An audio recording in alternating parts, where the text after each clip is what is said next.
folks, and welcome back to NTI's Japan Real Estate Podcast. I'm your host, Ziv Nakajima again, and this podcast is brought to you, among others, by Native Shark, which is an online platform for learning Japanese.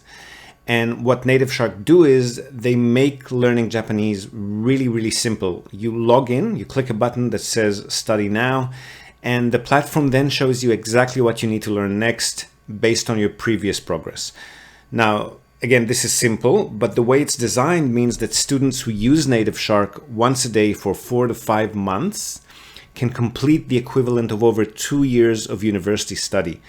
And this is not just them patting themselves on the back. Now that Native Shark's been in business for over a year, the results are in. So this is exactly what people are saying. Just looking at a couple of posts in their community forums. And the student community, by the way, is one of the best things about the platform. So one person's writing, most productive year I've had learning Japanese. And then another one says, I've started learning over a year ago with all of these other platforms, and what I learned there is only a fraction of what I've learned on Native Shark in just 3 months.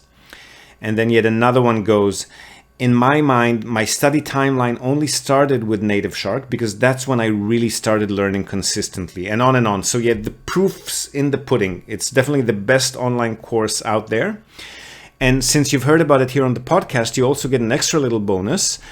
If you sign up for their free trial using the URL nativeshark.com/NTI, and we'll link to it in this episode's show notes. So that's native without an E, so NATIV shark, all one word, .com/NTI.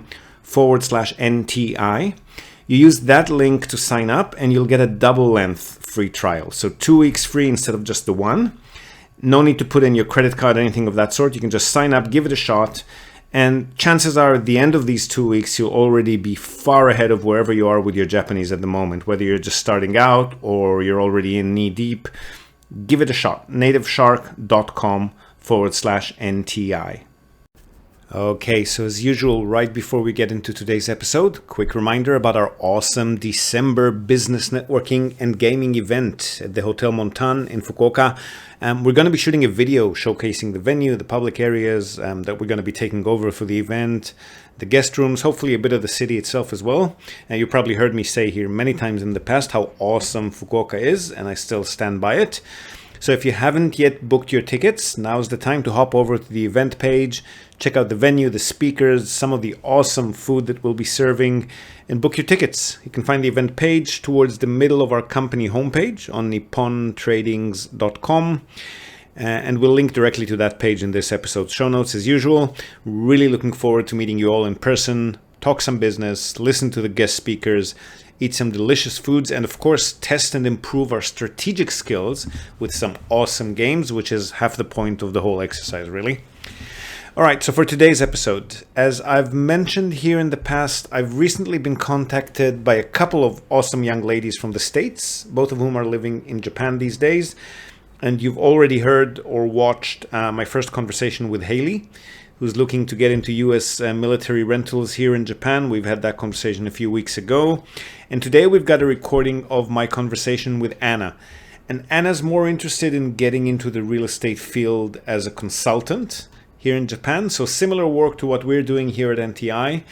And my chat with her is probably focused more on how one can get into this field without any previous experience, what sort of expertise is required, what the easiest or maybe the best ways to start doing business is. She also asked me quite a few questions about my own experience in that field. So the first half of the conversation is probably more like an interview. I hope you don't get too bored, but feel free to skip ahead. I won't hold it against you. So really interesting conversation, especially the second part about working as a real estate property consultant, finding and working with clients, forming business relationships with Japanese professionals, and maybe getting a bit of experience under your belt by purchasing and managing some property for yourself first, and so on and so forth. I hope you enjoy our talk as much as I did, and I'll see you again on the other side. All right, go for it. So what can I answer for you? Right, also, I'm just going to be taking notes on the side here. So sorry if the kind of camera moves. I'm doing it on the iPad. Go for your life. Okay, well, I'm okay with saying like my first name, but so my name is Anna, and I've lived in Tokyo, Japan for a total of 5 years. And I'm interested in getting into real estate. So I contacted you to kind of ask you some questions about that, Yep, if that's okay. absolutely. So thank you so much for your time and for having me on possibly your podcast. I don't know. Yep. Okay.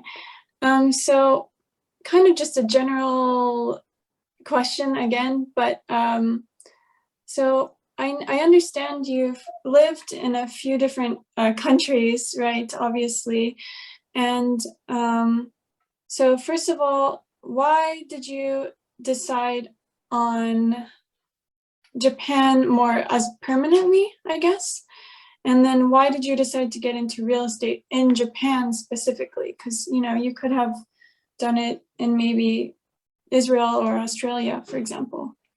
Yep. So I got into living in Japan just due to family reasons. So my wife's Japanese, my son's Japanese. So if my choices on where to live were either Israel, which is really nice to visit, but maybe a bit stressful to live in on like a regular basis, or at least it feels that way. Like once you've gone out, come back in as a tourist, you suddenly feel that other countries are just not as stressful or complicated, I guess. Okay. And Australia was awesome in my 20s when I was into, beaches and parties and just like chilling out in nature and that kind of thing. But as I got older and had a family and education-wise and nightlife, shopping, culture, I just felt that I needed a little bit more than that. And the third choice was Japan, where I was also able to get a visa to live in. So that kind of became that. And then real estate was really a case of, so I had a property, just like one single property in Australia that I was running as a rental for a while. So I kind of felt like if I was going to invest in anything, that's where I had a little bit of experience at the time. Oh, okay. And I guess we started, my wife and I purchased a couple of small rental properties for ourselves, for just like our personal portfolio. Okay. We started with 3. The thing is also in Japan, they're a lot cheaper than they are in other countries, or at least in other countries in the developed world. Like you can buy maybe bungalows in other places in Southeast Asia or little plots of land and stuff like that. But if you're talking about like a stable, legally regulated, safe environment, then Japan is very affordable. Okay. Tokyo and central Osaka are not necessarily that affordable, but the rest of the country is still very slowly recovering from like 2.5 decades of deflation. So prices are very, very cheap. Okay. Oh. So in our case specifically, it's meant that, okay, like we liquidated the single asset that we had in Australia, and then that enabled us to buy at the time like 10 or 12 little apartments in Japan. So that gave us a whole lot of diversity. We could like we were not dependent on a single, like if you got a single asset and a single tenant moves out, then that's it. Your income stream goes down to zero until you can repopulate it. Yeah. Whereas if you've got like 10 or 12 of them, or maybe these days prices are gone up a bit, so maybe for the same price you'd buy, I don't know, 6 or 8 of them, 1 or 2 or 3 tenants move out, you're still well in the green, right? Like you've got time to think about it, you're not stressed on reigniting the income stream and so forth. And the other side of the diversity is also that you can spread out your holdings on few geographical locations, which in Japan can be significant, especially with the earthquakes and typhoons and stuff that might happen to damage the property. So diversity geographically is important.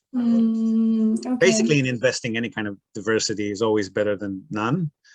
And also socioeconomic profiles, like every city in Japan is a little bit different to the other city. Your typical tenant might be older or younger or employed or unemployed or retiree. So you just diversify so that if something happens within the economy in a particular location or overall, then you've still got other sources of income happening. So it did make sense for us budget-wise and strategy-wise to invest in Japan as opposed to, say, Australia, like where it's very difficult to buy a single asset for less than, say, 300,000, a profitable asset for less than $300,000. Yeah. And Israel is pretty similar to that as well. So we did also at some point have investments in the US, but we found that in the US, it's a lot more challenging to manage your investments remotely. You really at the mercy of property managers, which could be more or less professional. And also we didn't understand the geographics and the economics of the US as well as we understood the countries that we're more familiar with. So we ended up getting rid of that one too. And now we focus on Japan. So we're not, like our investments are diversified in various currencies, but as far as real estate is concerned, we're strictly focusing on Japan at the moment, at least. Okay. And yeah, so it seems, again, you said, just to kind of sum that up a little bit, like advice-wise, really diversifying is very important for you, but also choosing a place that's obviously relatively lower risk compared to, for example, like maybe a Southeast Asian country, which might have maybe the risk of the government, for example, or yeah, just choosing a place like Japan, which is a little bit cheaper than, for example, Australia or maybe America. And then also you were saying, you know, maybe managing something from a distance has a lot of kind of intricacies and complications, where it just makes it more sense to manage something that you can actually go to in person if you need to, if there's a problem, for example. Right?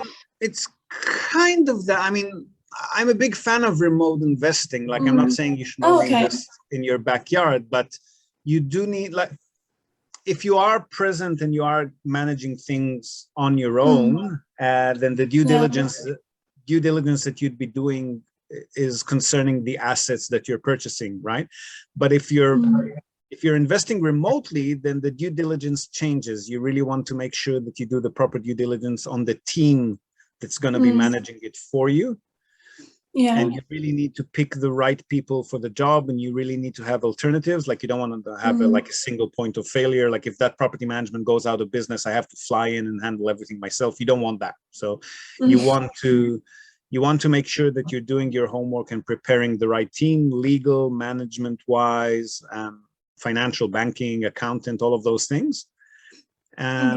So we're happy to do that in countries where we're certain that if and when the time comes, we'd be happy to visit on a kind of regular basis. Like at the moment, we're thinking about doing it in Italy, for example, which is a place that we both love. Chicago's lived there for about a year in the past, and we love going there when we can. But we probably wouldn't do that in the US, for example, which is not super attractive for us, just on a personal level, on a regular basis. Right. So that's on the remote side. And with the government thing, it's true everything that you've said, that I personally prefer to work in a more stable and regulated environment, but that's just me. Like, I'm, geeky by nature, and I like paper trails and Excel sheets, and I like to know what's going to happen at any point in the investment life cycle, and make sure that I can depend on that. But there are a lot of people out there that are more adventurous than me, that are feeling more comfortable where they can, cut deals and pay half of it in cash and half of it like under the table, and get involved with local governments and stuff like that to make the investments work better for them. So it's a personal appetite kind of thing. Some people prefer safe, stable, well-regulated, and some people are just more speculative by nature. Okay. So yeah, so this is all, of course, right, your opinion and kind of what works for you. Yeah. And that's what I'm really interested too, because I know everyone kind of has a different style, but yeah. So I also, if it's okay to ask you, you said that you purchased some rentals in Japan. You said 10 to 12. Are those just one apartment unit, or is it like a complex? When we first purchased, it was individual apartments. They happened to be in the same complex. We bought them as a bulk purchase from an investor who was holding all three of them.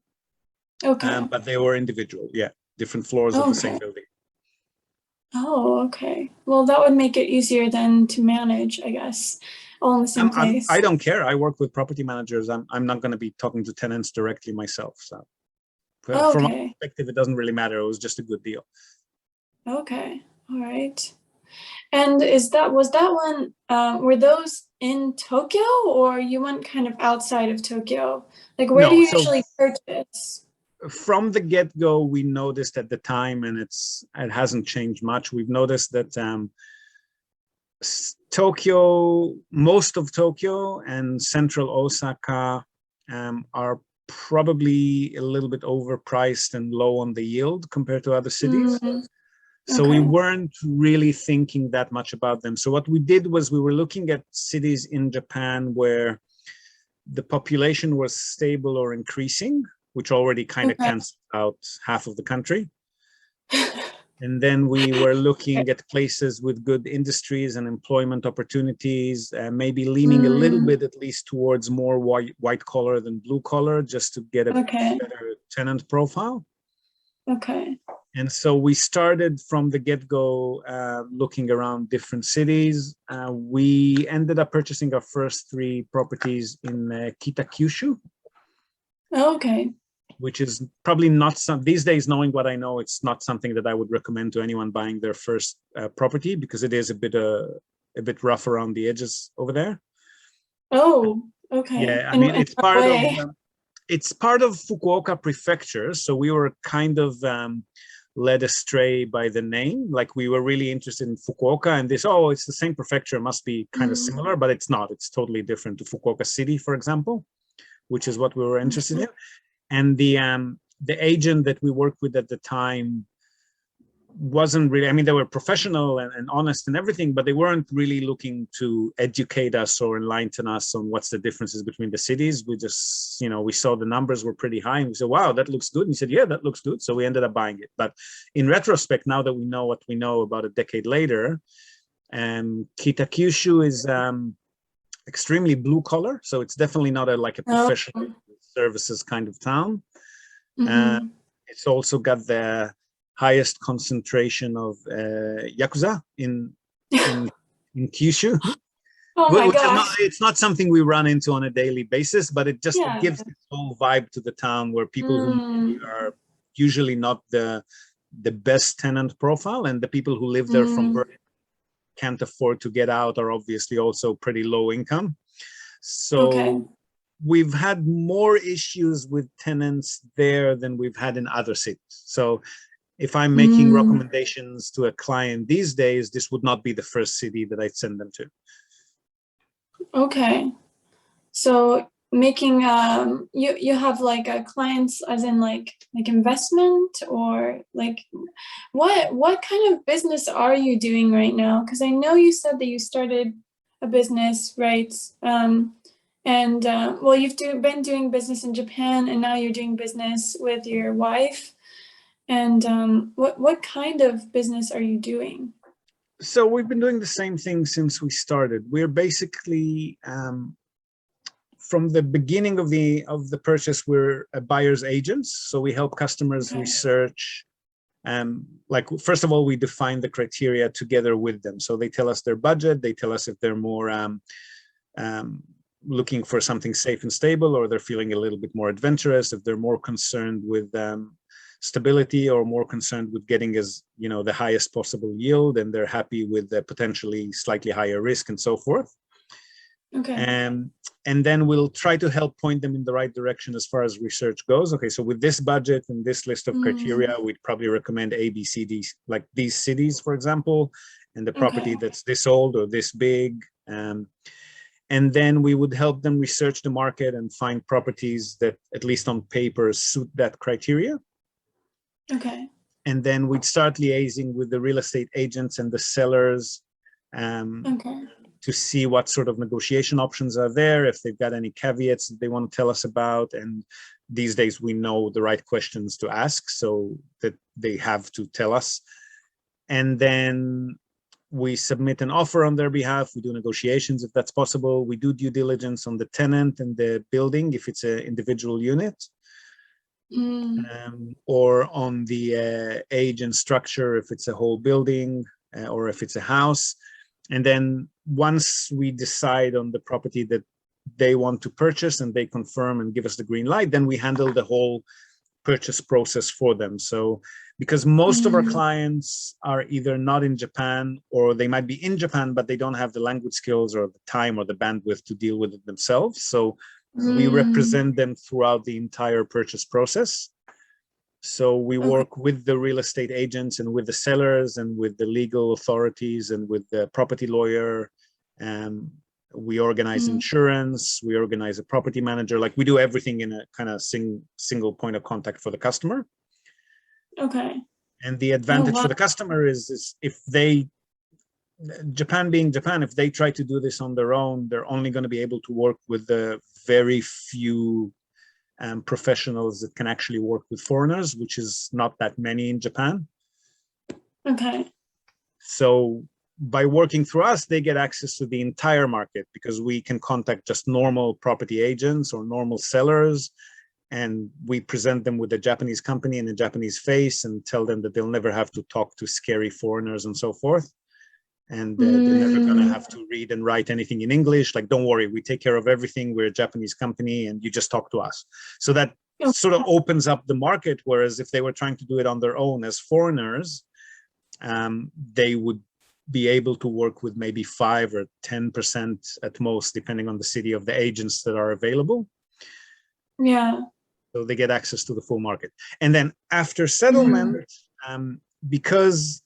so the residents can get the rental income deposit into their Japanese account and they can pay the expenses out of the account. So that's not a problem for them. For the non-residents, they can't open a bank account here. Oh, yeah. And the vast majority of Japanese property managers and definitely building management companies and insurance companies and so forth, they need a Japanese address and a Japanese bank account to work with. So then we handle, if they're out of Japan, we handle everything on their behalf and we give them an annual statement with income and expenses. And whenever they want to refund and repatriate their funds, we send it back home to them. And if they're living in Japan, then depending on how involved they want us to be. So some people just are happy to start communicating with the property manager on their own, and then we can just step back after the settlement. But some of them just don't want to deal with it. So in that case, we'll still be on top of it with the insurance company, property management, building management. We'll do everything except actually collect the income and pay expenses, because the residents can do that on their own. Okay. So again, I'm like a very much a novice in all of this, but you're saying, so obviously, yeah, like you're saying, there's an issue with making a bank account if you don't live in Japan. So how does that work then? You said, so if they don't have a bank account, you kind of handle everything? Yep. So what does that mean? So when a customer engages our services, they give us a limited power of attorney document, which gives us the legal right to represent them in Japan in all matters related to property. That's why it's limited. So we can't, like, for example, buy companies on their behalf. We can only deal with the properties that they own.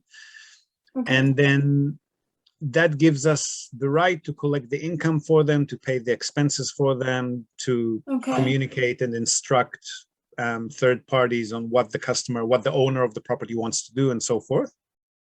And then because we do all of that, we also do the bookkeeping. And then once a year, we can give them a statement and we tell them, okay, you've got so much held in your account here with us.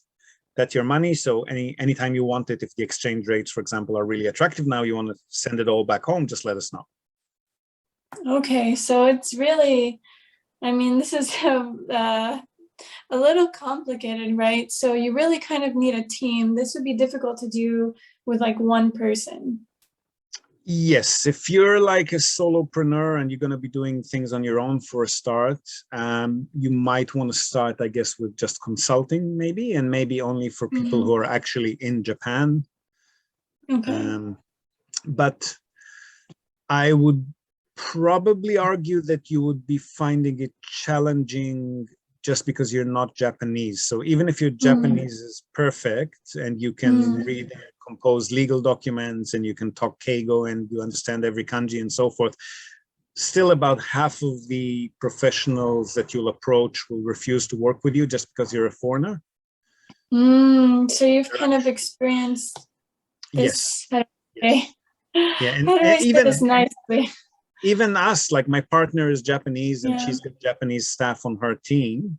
But even us, it took us a few years to kind of perfect our pitch. Like, because as soon as a property agent or a seller hears that the actual end buyer of the property is going to be a foreigner who's not living in Japan, they just tend to freak out, even if it's a Japanese company representing them. So even when it's us, I mean, definitely not me, it can't be me, but even if it's the Japanese side of our company that's been making the initial contact, they still have to know exactly what to say and how to set their mind at ease that they can work with us without fear of foreigners, kind of thing, right? So I would say that you would need at least a Japanese partner or staff who's well versed in corporate speech, who knows how to talk really, really politely on the phone, because real estate is a real old school industry, especially in Japan.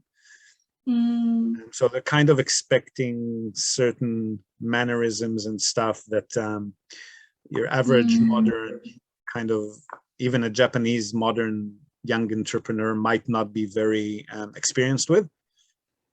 Okay. So it's probably a good idea to partner up with somebody who's got a few years of experience working for a Japanese company and knows all of the honorifics and so forth. And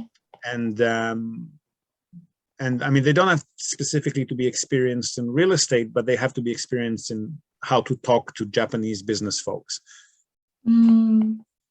Yeah, because it seems very, very different than, I just watch YouTube videos, especially with American real estate agents, people in investing in real estate in the US. Yeah. And definitely the things that they teach you for talking to customers, I don't think they would work very well with Japanese people. They're the tactics, I think, like you said, I feel like there's kind of some understood rules and how you should speak the corporate language.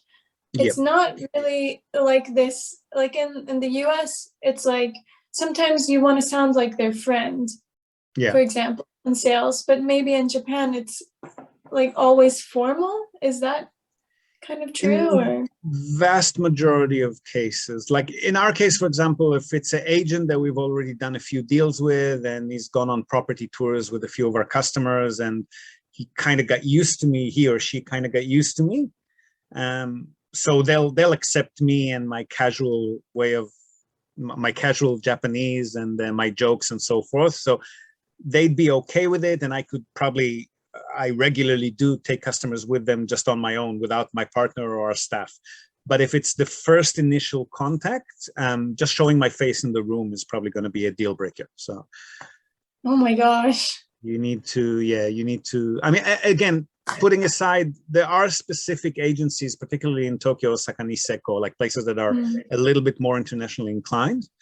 And there are particular agencies there that are used to working with foreigners. But if you only work with those few companies, then your selection of properties and the offerings that you'll be able to bring to your clients are going to be pretty limited. So I would definitely advise to partner up or hire, either on a commission basis or on like a starting salary, hire some staff who can do the talking for you in the beginning, at least. Okay. So, but your clientele, what you were thinking, you're not going to have Japanese clients. You're going to have foreign clients, right? Yes, I think that would be better for me, and especially at the beginning, because obviously I'm much better. English is my native language, Yeah. so I would be much better in handling foreign clients than I would with Japanese clients, with my current level of Japanese. So you're thinking, just to clarify for me, you're thinking about being involved in real estate properties in Japan, or you're thinking about like maybe US properties for Japanese buyers, or what was your frame of mind there? So I think initially I want to stay within Japan, Okay. just because I'm here, and I think that would be a better start. But eventually it could be possible, because obviously, yeah, I'm American, so I could go back to the US if I needed to for business trips. That could be a possibility. But for now, I think it's better just to stick nearby. Yep. Yeah. So you're talking about Japanese properties and potentially helping foreigners be active in Japan's real estate market, right? Yes. So investing or buying, really the best thing, I would also like to work with Japanese sellers or foreign sellers too.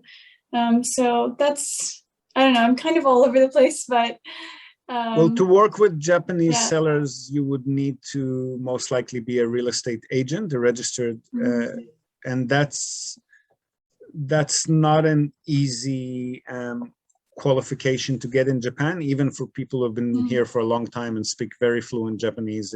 It's a tough one. But if you're working with the agents, then the agents are satisfying the requirement for a realtor. And then you can do something like what we do. You can be the buyer's side representative kind of thing. But I would maybe, I mean, look, investment properties is part of what we do. We also do holiday homes and stuff. And just, scouting out land parcels for development and commercial properties and stuff like that. So we do a lot of things that we've sort of, picked up expertise over the years. But if you're just starting out, I would probably, it's just me thinking, but to be attractive and feel reliable for your potential clients, I would either go the route, like if you want to get into investment properties, I would definitely try to first get a few of your own so that you're talking out of experience and you've got, your own skin in the game. And otherwise, maybe focus more on holiday homes, right? So you can be like the person on the ground to go and scout out locations and look at houses, send them photos and walk through videos and liaise with them as you're visiting the property, that kind of thing.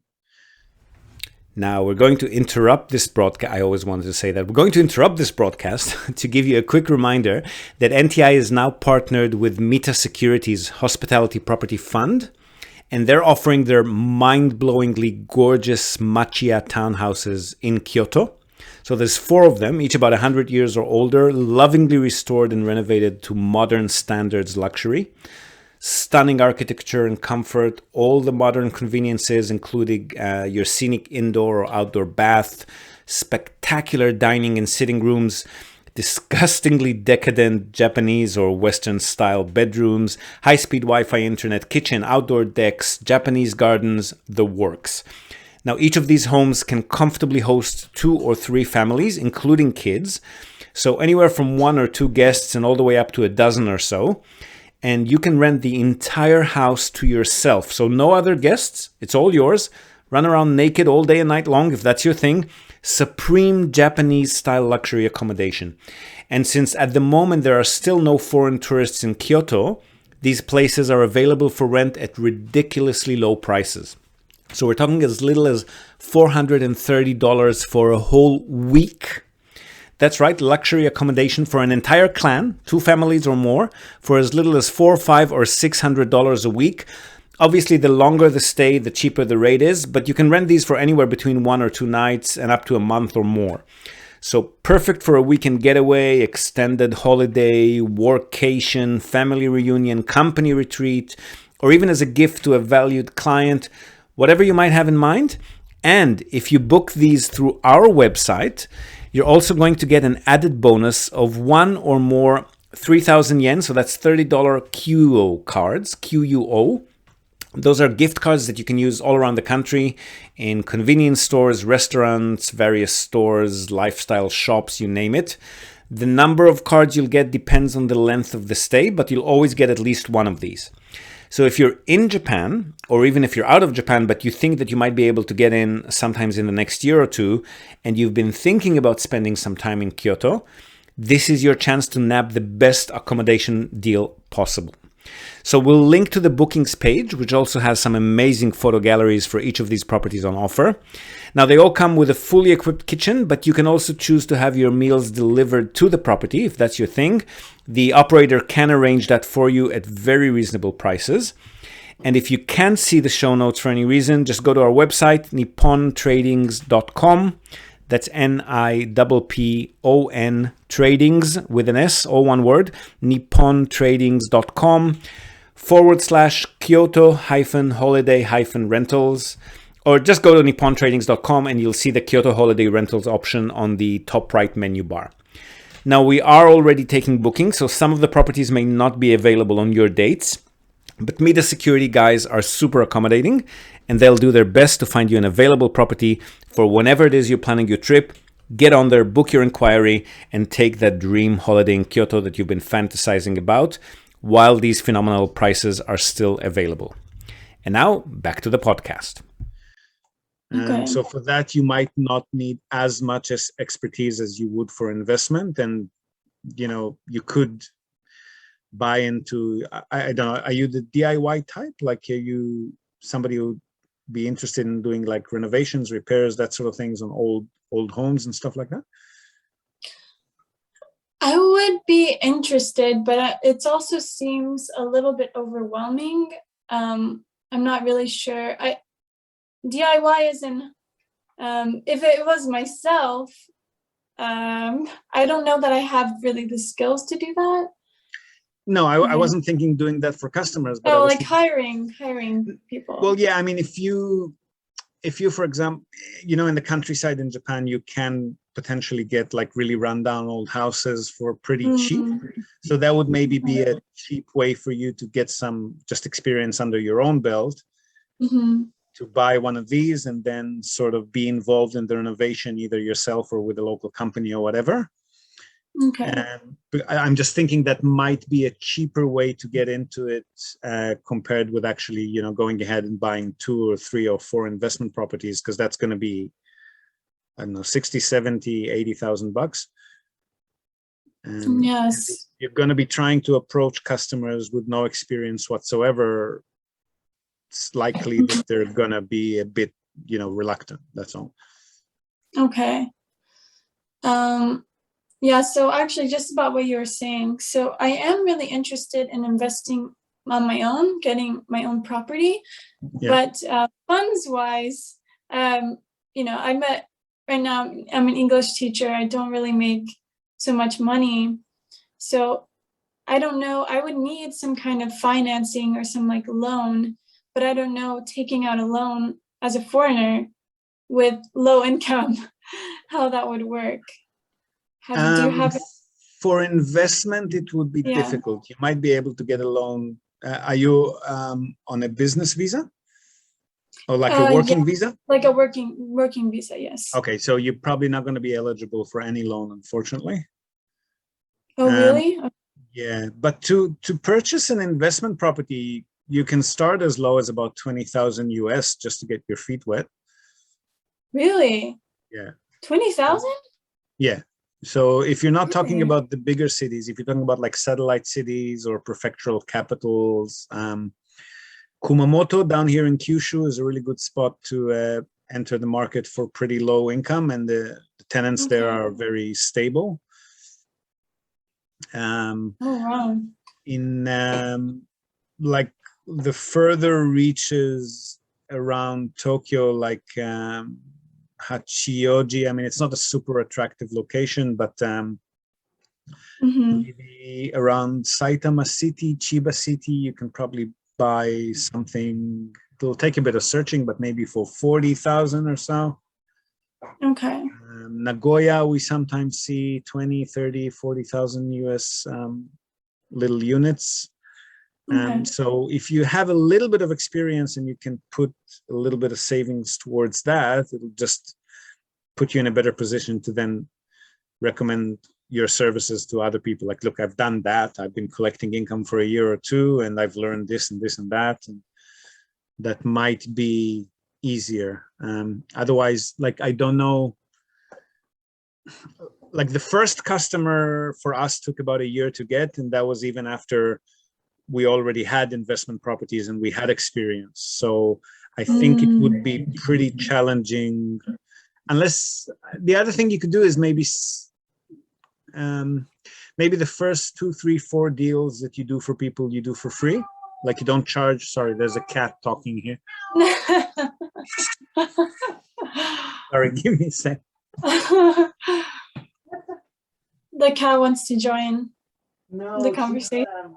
She's really attached to my wife. Like, every 2, 3, 4 times a day, she'll just start calling her, even though she's not here. No. Yeah. So yeah, maybe a good idea is like, kind of like, invite someone to be a part of the journey with you, and that would probably work best with somebody who already knows you, like a friend or a family member or someone that you're comfortable with and they're comfortable with you, and say, look, I really want to get into this field. I've got no experience, so I'll do all the work for you for free on this first deal, just so that I can get the experience. But again, you'll still need somebody to cooperate with you on the Japanese side. You won't be able to just hit up agents on your own. They're just not going to do it. Unless, I'm just trying to think, like, brainstorm as we speak. If you find someone who's got an interest specifically in Tokyo, for example, or Yokohama, like the Kanto, Kanagawa area, there are quite a few agents. I can hook you up with a few agents that can definitely work with you even as a foreigner. Oh, wow. Okay. And then you'd be able to maybe do at least the first 1, 2, 3 deals with them, and with a customer who trusts you on the other side, that you're not charging for your services. Yeah. Okay. And that'll give you the experience that you need. The only caveat there is that if you're looking at those areas, and whether it's you or the customer that you're working with, it's probably not going to be less than 60, 70,000 for a 1-room unit. Okay. Probably closer to like 80 to 100. Okay. So if you've got somebody who's got a bit more cash than you, who's interested in like giving it a shot as a first deal, and they have this much money, then definitely I can put you in touch with agents who will be able to help you through that process. And you'll also learn a lot doing it. Okay. Or maybe co-ownership, like you put in half the money and a friend or family member puts in the other half. And then again, you can work with a Tokyo or Osaka agent. Otherwise, you can do it with us if you want. Like, we're an added layer of payment, so there's a few extra percentages involved in that. But then, if you do it with us, then we can walk you through the process even in other cities, which might be a lot cheaper. Okay, you have kind of the, you have the inside knowledge. You kind of have been in the business for a while, so you kind of know where's good, and right, you have your wife is Japanese, and then you speak Japanese, so, and you have a lot of connections, so that would be a huge advantage. Yeah, I mean, I've got the experience. She's the one who's got most of the connections on the Japanese side. But yes, so if you kind of think of it like I don't know, like it's not an internship because you're not going to be doing any work for us, but kind of like somebody holding your hand through the first deal or two. And then we can do other cities as well. But I think if you want to be really close and hands-on, the best thing would be to work directly with an agent. And then there are a few good ones in Tokyo that I can definitely connect you with, and they would be handling anywhere around Tokyo. So including Saitama, Chiba City, Yokohama, Kawasaki, where you might find something cheaper, like say 50, 60,000. Okay. And yeah, maybe afterwards I'll ask you about some companies I've heard about, just to see if you know any, if you've heard any rumors or anything. Like when I first was thinking about Let's do getting, that off camera though. yeah, yes. And when I first was thinking about getting into real estate, I heard of a company and I was about to apply there, but I just felt like something was a little bit off because it just seemed like too good to be true. So I didn't apply there. And then later I heard it was as in Japan you say, a black company. Yeah. So very corrupt, overworking their staff, lots of power abuse. Yeah. So yeah, power harassment. That's Yeah. what I meant to say. So yeah, just wanted to maybe ask you some of that later as well. So I would, Sure. if I were to work for a company, I wouldn't go into something maybe suspicious. Yeah. Yeah. I'm kind of thinking a lot of different things. Okay, so sorry, I'm a little bit all over the place. Go for it. Yes. So again, going back, it seems like you said it's basically impossible to get a loan if I am on a working visa, not a permanent visa, and I have low income. So those two factors would make it basically impossible for me to get financing.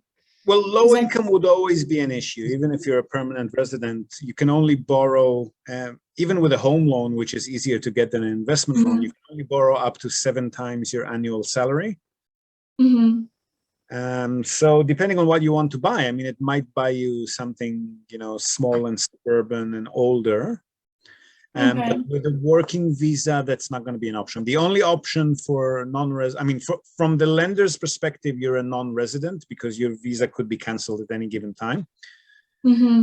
So from their perspective, you're a non-resident, and the only options that I'm aware of for non-residents are if you set up a local company or a branch office of a foreign company or whatever, there are some lenders that will let you borrow for investment, but they're focusing mainly on the centers of Tokyo and Osaka. The minimum loan amount is 100 million yen, 10 million yen, so 100,000 US. Okay. And you have to put down 30 to 40% of that. So it's pretty much cash out of pocket. It pretty much equates to buying like a cheaper one room on your own. Okay. And they'll also force you to work for the lifetime of the loan. You'll have to work with their designated property managers, just because they want to keep an eye on you to make sure that you're not doing Airbnb or any funny stuff with that. And also the biggest issue is if you're going to be setting up a Japanese company or a branch office, then you're going into accounting and bookkeeping and annual minimum corporate tax amounts that are going to be at least $2,000-3,000 a year. So whatever you're purchasing has to generate at least that. Small, cheap investment property, your profit would be about $2,000-3,000 a year. So that's not really a business plan, right? Okay. Yeah. I kind of at the beginning, I want to make it the least complex as possible.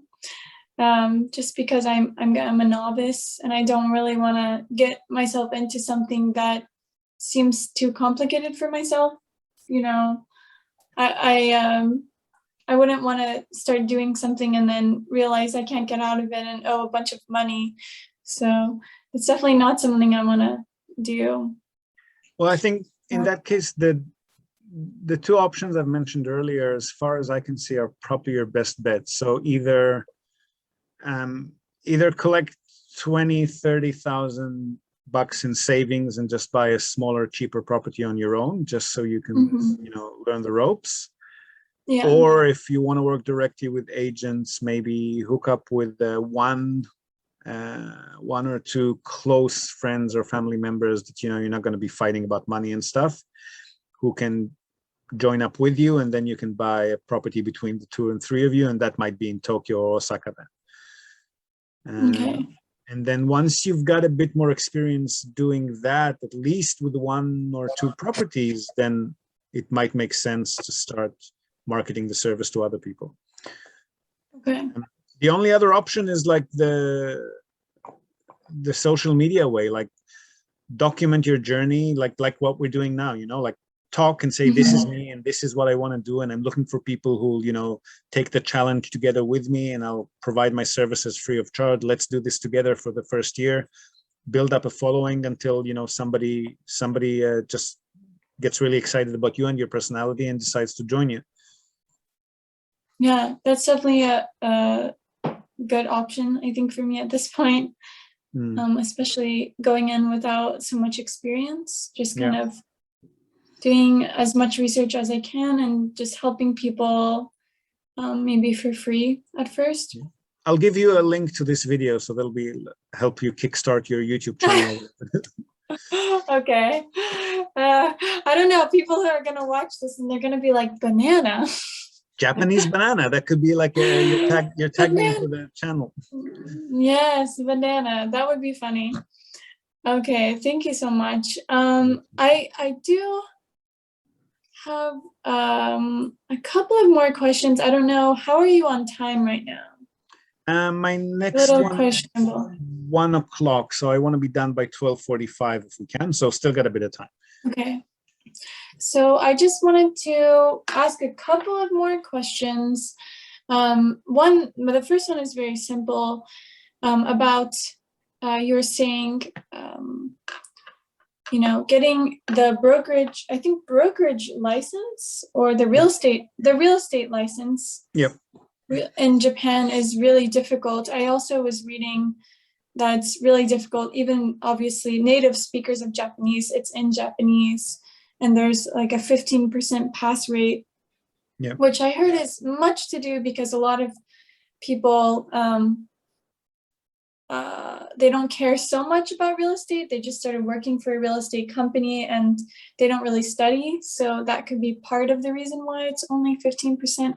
But so do you or your wife have this license, or do you? No, we from the get-go decided that we don't want to get it, or not as a business strategy anyway. My wife is interested in it and kind of joining study groups, and she might end up getting it at some point. But as a business, if you've got a real estate license and then you start working with other realtors, then by law, they have to share their commission with you, right? So for example, if they're representing both the buyer and the seller, then they are collecting 3% plus change from both sides. But if they represent the seller and then we come in and say, hi, we're also a broker and we've got a buyer for you, then they cannot collect the commission from the buyer side because we're collecting that, right? So in those cases, because they're legally obliged to share their commissions with us, they would be preferring to sell direct if they can. Okay.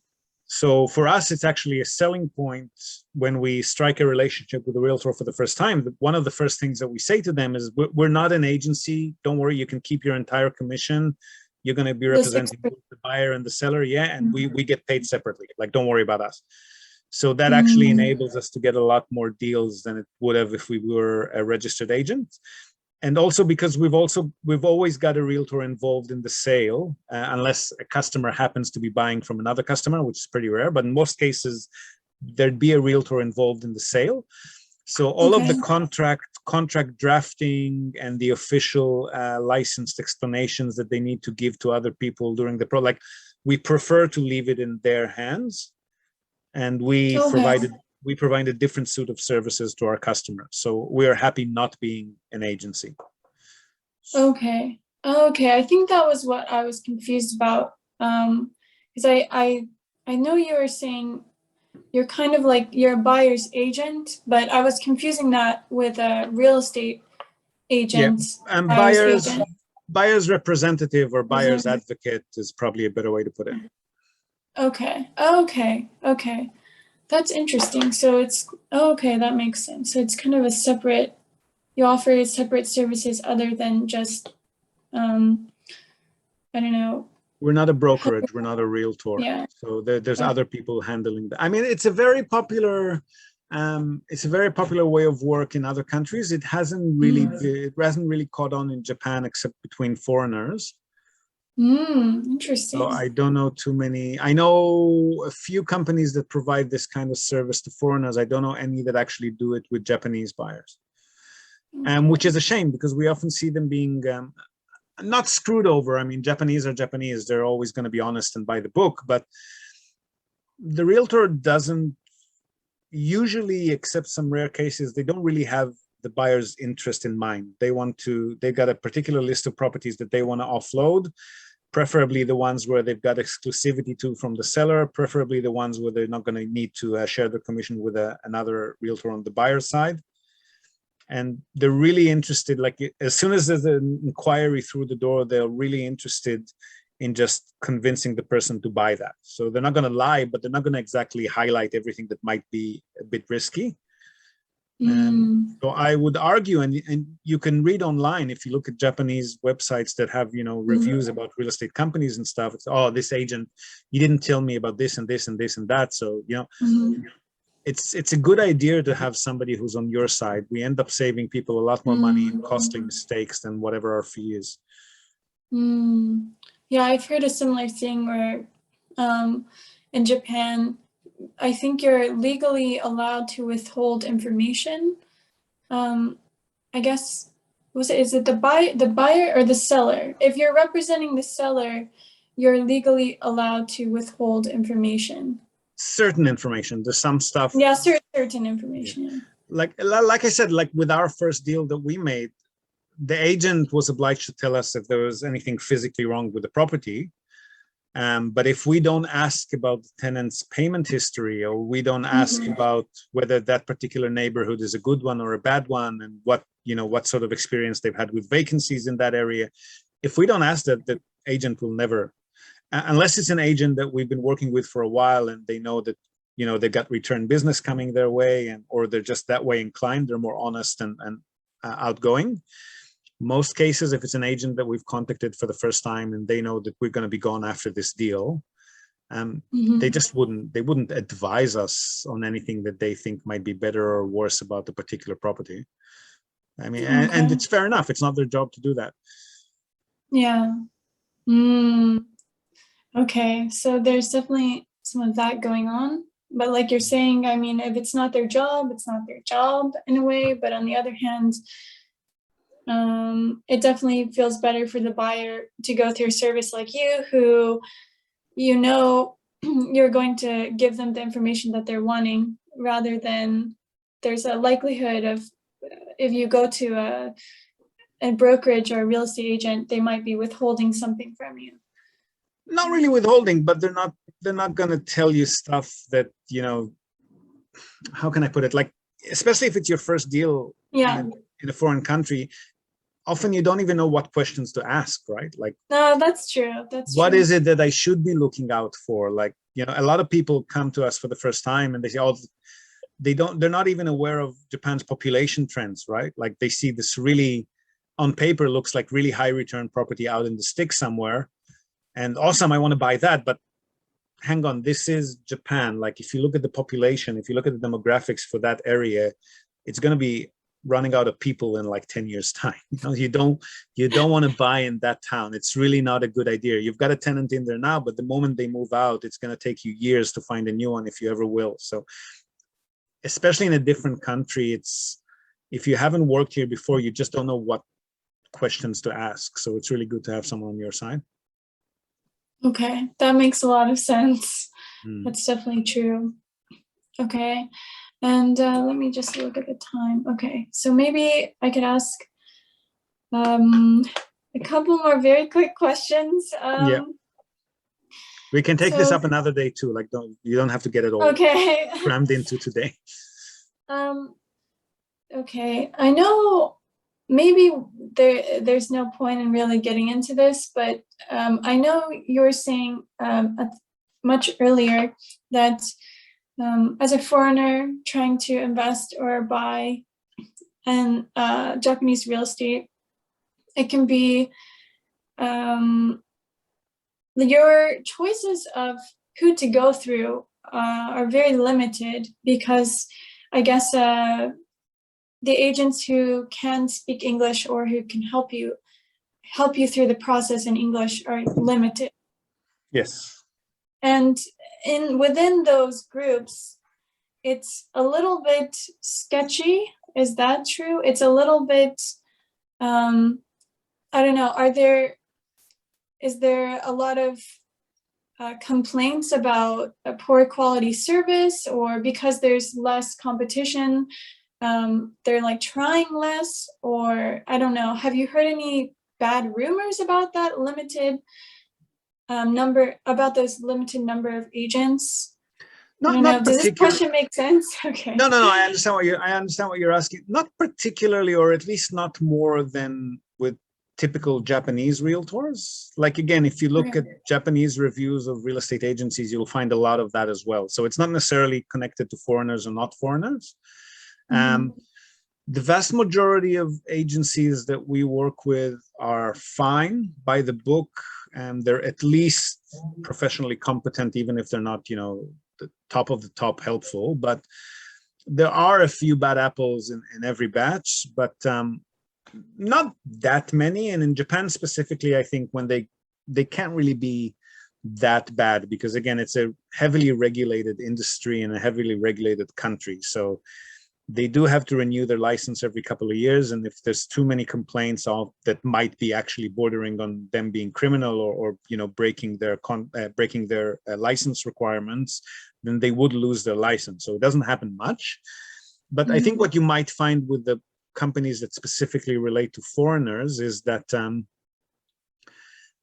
aside from a few cases that I'm aware of, a lot of them, because they need to provide that added infrastructure of translations and explanations and hiring bilingual or trilingual staff, their overheads are quite high. So they can't raise their fees because a realtor fee is designated by law. It has to be 3% plus 60,000 plus tax. So they can't raise their fees, but they'll prefer to focus on properties that generate a higher commission for them, just so that they can cover up all of that overhead that they've got.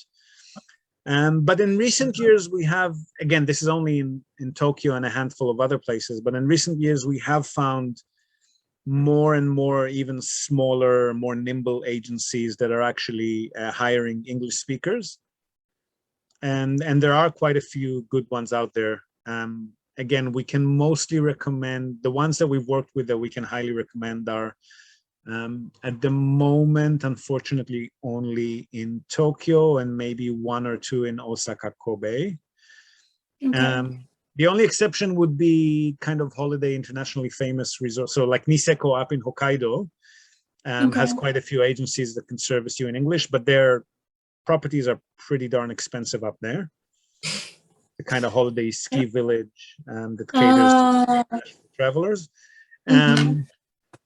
We haven't had much experience there ourselves, but in and around the US Army bases, so in and around Yokosuka, in and around Naha in Okinawa, and a few other spots, there might be a few agencies that you can work with, but I can't really testify as to how professional they are or not. Okay. But the ones that I can recommend in Tokyo might be able to help with other spots as well. I'm not sure, like the communication that I usually get from them is related to Kanto and Kanagawa areas. But if you strike up a good relationship with them, they might be able to help you with other spots. Okay. Because they've all got access to the same database. I mean, a lot of them prefer to focus on their neighborhood kind of thing, but they can potentially help you purchase properties in other cities as well if it's worth their time. Okay. And yeah, because I know the real estate agents, if you have that license, you're able to access the software called Reigns. Yes. But for you, because you're not an agent, how are you researching these properties? Well, first off, whatever shows up on Reigns usually shows up on the MLS websites normally, like all of the normal websites that anybody in Japan can go to. We can also go to the added the added advantage that you get from Rains is you can also see the previous purchase history at a click. So how much it was sold for, so you can quickly run comparisons with other properties that were sold in that building or in that area. So the way we work is we would, first of all, we've done quite a few deals with quite a few agents who regularly send us their listings before they even publish them online. So they'll first hit up their investors lists, which we're going to be on, and say, I've just got this property. It's attractive because of this, this, and that. Are you interested? So we can often pounce on those before they actually enter the MLS websites and start getting a lot of offers online. Okay. And then if we don't find anything interesting for our clients in those direct mailings, then we go on to the normal websites that everybody else goes to. And then once we find something that we think might be attractive, we contact the realtor, the listing realtor for that particular listing. Sometimes it's somebody that we've already worked with. Sometimes it's a brand new agent. But in any case, once we make that first contact with them, then again, they've got access to Rains. They can give us all of that background information as well. Okay. All right. Got it. Thank you so much. And my pleasure. I want to ask a few more, but time-wise, I think it's probably good to end it here for you. Okay. But maybe if you have another chance, I might want to ask some more questions. Sure. Happy to. So okay, maybe go over what you've written down, or maybe watch the video a couple of times. I'll send you a link later, and then I'm sure you'll come up with a bunch of other questions, and we can set another meeting. Okay. Thank you so much. Thank you so much for your time, and I hope to see you soon. Nice meeting you. All right. Have a wonderful day. You too. Bye-bye. Bye. All right. So that was the awesome Anna. Great talk with a great young lady, and hopefully an awesome entrepreneur too in a few years' time. I know that I'll definitely be following her career closely, and who knows, we might be able to do some business together sometime in the future as well. So I hope you've enjoyed the conversation, and again, I really hope to meet you face-to-face in Fukuoka City in December.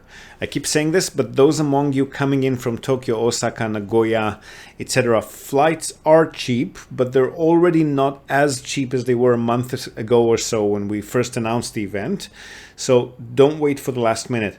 Hop over to the event page, book your tickets, and more importantly, book a flight if you need to. And make sure we can actually have a chat and a drink and a meal, talk some business, and play some games in our business networking and board games event coming up 10 to 12 December, Friday through Sunday here in Fukuoka. Now, before we go, we're also, as always, going to tell you and also link to our other sponsor's website. That's Hiroshi Shimizu, immigration lawyer and administrative scrivener.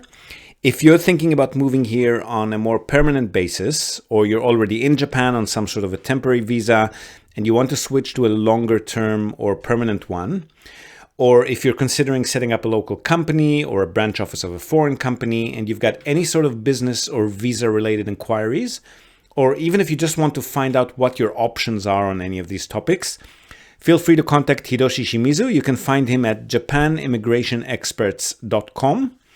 And he can help you set up a company, apply for any kind of visa, or just provide you with the best advice and extremely affordable consultation related to these topics. And he's already done that for many of our listeners. So feel free to reach out to him. Again, that's japanimmigrationexperts.com, and you'll be well on your way. And that's it from us for today, folks. Hope you've enjoyed this episode of the Japan Real Estate Podcast. Do share it with your networks, and please let us know what you think. So leave us a short rating or review on the iTunes Store, on Spotify, or just drop us a line in the comment section or wherever you might have found this episode. We love hearing from you. Hope to have you with us again next time, and until then, have a great day or night ahead. Yoroshiku.